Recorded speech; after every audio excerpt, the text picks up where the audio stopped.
ada salah satu pondok pesantren atau apalah itu yang dimana mengadakan joget-jogetan musik DJ ketika di hari-hari perayaan mereka. Perayaan apalah, artinya mereka ini sudah gak jelas lah ya. Kalau menurut saya gak jelas. Maksudnya mengadakan harlah ya Mas? Gak jelas gimana? Assalamualaikum teman-teman. Masih saja ada alasan orang-orang seperti Wahaboy ini untuk menjatuhkan nama-nama gus-gusnya NU, kiai-kiai NU tanpa mau tahu bagaimana cara dakwahnya, bagaimana tujuan dakwahnya, terutama Gus Ikdam. Di video ini nama Gus Ikdam dibawa-bawa lagi.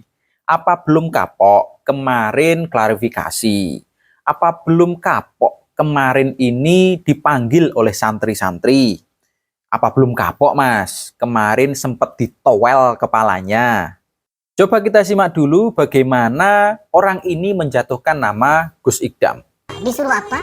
Disuruh jogetan. Meskipun tidak disuruh secara langsung, tapi mereka mengadakan Gus Ikdam. DJ-an mereka. Jemaahnya laki-laki perempuan campur di bawah. Apa Mas? Mencampur laki-laki dan perempuan? Mana pernah Gus Ikdam ini mengadakan acara ataupun kajian di Sabilu Taubah lalu mencampur antara laki-laki dan perempuan? Mana pernah kalian lihat yang seperti itu? Coba lihat yang ini ya, coba lihat yang ini. Video di mana Gus Ikdam ini dihujat oleh Wahaboy ini. Pun, ora lho aku iki mang gumun. Niki konser iki kok mak-mak bodo teko nyapo. Coba lihat ini Mas ya. Coba lihat video ini, gambar di mana Gus Ikdam sedang sambutan di acara Harlah Sabilu Taubah. Dan video ini pula yang dijadikan bahan oleh Wahaboy tadi. Kalian lihat, di sisi kirinya Gus Ikdam itu jamaah laki-laki, semuanya laki-laki. Lalu di sebelah kanan Gus Ikdam atau ketika Gus Ikdam menghadap ke situ dan bertanya, ini mak-mak kenapa ada di sini? Nah, ketika Gus Ikdam berkata seperti itu, Gus Ikdam menghadap ke jamaah putri. Jadi jelas ada pembatas ya. Di tengah-tengah panggung ini ada pembatas antara jamaah laki-laki dan jamaah perempuan. Lalu campurnya di mana? Kalau Mas Heri menayangkan video ini, di situ kan ada gambar seorang perempuan dan laki-laki. Kalau yang ditayangkan adalah video ini dan mengatakan itu adalah dicampurnya jamaah laki-laki dan perempuan, itu fitnah. Kenapa? Karena laki-laki di video ini adalah bakul es. Yang biasanya kalau kalian pernah lihat di TikTok itu, es, gitu. Itu gaya penjual esnya. Yang di videonya Gus Ikdam ya seperti itu. Penjual es keliling yang sedang menawarkan dagangannya ke jamaah putri. Apa itu salah ketika ada penjual es menawarkan dagangannya ke jamaah? Apakah itu salah? Masa iya penjual es saja kamu jadikan bahan untuk memfitnah Gus Ikdam? Untuk menjatuhkan nama Gus Ikdam? Penjual asongan atau penjual es, masa iya harus perempuan yang keliling-keliling? Apakah harus? Jadi jangan sampai penjual es saja itu dijadikan bahan demi menjatuhkan nama Gus Ikdam. Jadi harus bisa membedakan antara mana jamaah pria, mana penjual asongan. Gus Ikdam ini sudah memisah antara duduknya jamaah pria dan jamaah wanita. Apabila kalian atau Mas Wahaboy ini melihat ada yang joget-joget di acaranya Gus Ikdam, ketahuilah bahwa rata-rata jamaahnya Gus Ikdam ini memang garangan dan garangan wati. Memang targetnya Gus Ikdam ini adalah memperbaiki akhlaknya para garangan. Jadi kadang apabila ada jamaah baru taubat, baru insaf, itu apabila joget-joget ya ketahuilah itu adalah akhlak buruknya yang masih terbawa-bawa di suasana harlah ataupun di tempat harlah. Dan itu pun juga sudah diwanti-wanti sebenarnya oleh Gus Ikdam. Sudah diwanti-wanti oleh Gus Ikdam. Nih, simak ya. Saya minta tolong karena ini acara setahun sekali, nanti yang kondusif, pengen joget bareng, pokok yang berakhlak. Ojo sampai ngomober terus barno bokonge nyenggol kancane. Lah, niku yo ora tepak. Nah kan, diizinkan joget oleh Gus Ikdam. Tapi jogetnya yang berakhlak. Gimana maksudnya? Aslinya ini dilarang oleh Gus Ikdam. Aslinya pengennya dilarang oleh Gus Ikdam. Dilarang untuk berjoget. Tapi karena Gus Ikdam tahu jamaahnya ini baru taubat, jamaahnya mungkin masih ada yang belum taubat juga, akhirnya Gus Ikdam melarang tapi dengan sindiran seperti itu.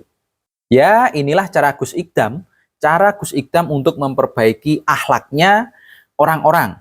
Ya, mayoritas sebenarnya jamaahnya Gus Ikdam ini mayoritas Islam di KTP-nya. Tetapi akhlaknya rata-rata belum Islam. Akhlaknya rata-rata belum Islam. Akhirnya, ya seperti ini cara Gus Ikdam untuk memperbaiki akhlak para jamaahnya. Jadi diperbaiki pelan-pelan, nggak langsung berubah total, nggak. Diperbaiki pelan-pelan. Dan ini bukan omong kosong loh mas, ini bukan omong kosong. Kalian bisa lihat sendiri buktinya. Kalian bisa browsing ya. Sebanyak apa jamaahnya Gus Ikdam? Sebanyak apa? Banyak banget. Ini salah satu fenomena yang luar biasa. Banyak sekali preman-preman yang taubat lantaran dakwahnya Gus Ikdam. Banyak sekali orang-orang nakal, laki-laki nakal, perempuan-perempuan nakal, ini yang taubat lantaran dakwahnya Gus Ikdam. Dan bukan hanya prei nakal loh mas, bukan hanya prei nakal, tetapi juga lantaran dakwahnya Gus Ikdam dengan cara yang seperti itu, akhirnya menarik perhatian orang-orang non-muslim. Kalian bisa cari tahu sendiri video-videonya, di mana Gus Ikdam ini mensahadatkan non-muslim. Artinya, banyak orang non-muslim yang tertarik dengan Gus Ikdam, akhirnya suka dengan Islam, lalu login. Dan itu bukti bahwa cara Gus Ikdam untuk berdakwah itu membuahkan hasil. Jadi jangan sampai kalian-kalian Wahaboy ini menjatuhkan nama Gus Ikdam, memfitnah Gus Ikdam agar jeblok namanya Gus Ikdam. Jangan seperti itu. Justru Wahaboy-Wahaboy ini harusnya mencontoh Gus Ikdam. Ya kalau nggak mau mencontoh caranya Gus Ikdam seperti itu, contohlah tujuannya Gus Ikdam, yaitu memperbaiki akhlak para preman, para anak-anak nakal. Contohlah tujuannya Gus Ikdam yang seperti itu.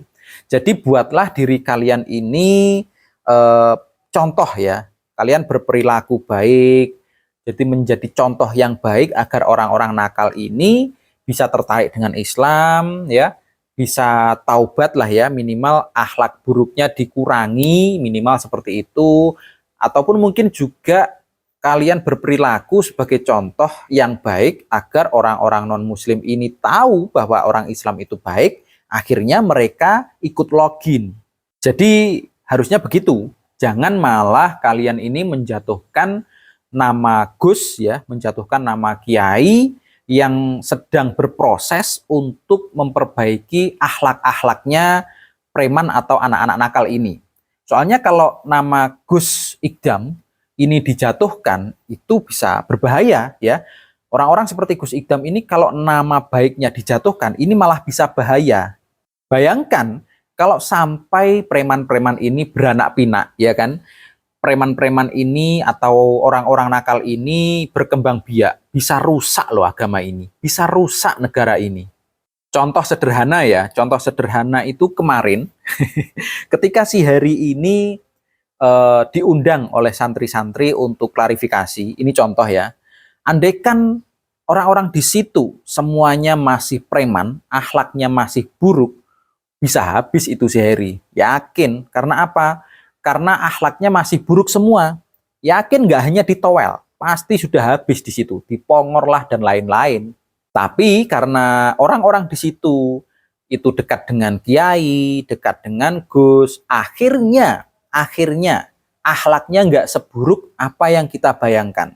Ya hanya ditowel saja, ya hanya ditowel saja. Karena masih mending, karena mereka dekat dengan kiai, dekat dengan Gus, akhirnya nggak sampai yang main fisik nemen-nemen, main fisik yang terlalu lah, nggak sampai, karena akhlaknya sudah lebih baik. Ya masih ada yang alim juga, banyak juga yang alim. Buktinya di situ, di video itu, yang Noel kepalanya si Harry hanya 1 orang, yang membentak hanya 1 orang. Berarti yang lainnya ini sudah alim, akhlaknya sudah bagus, ya, akhlaknya sudah bagus. Karena dekat dengan ulama, dekat dengan kiai, dekat dengan Gus. Kalau yang mentowel itu masih dalam proses ya, masih dalam proses belajar untuk memperbaiki akhlak. Jadi pesan saya, pertimbangkan lagi ya para Wahaboy ini untuk mengkritik, untuk apalagi menjatuhkan namanya Gus Ikdam. Tolong pertimbangkan lagi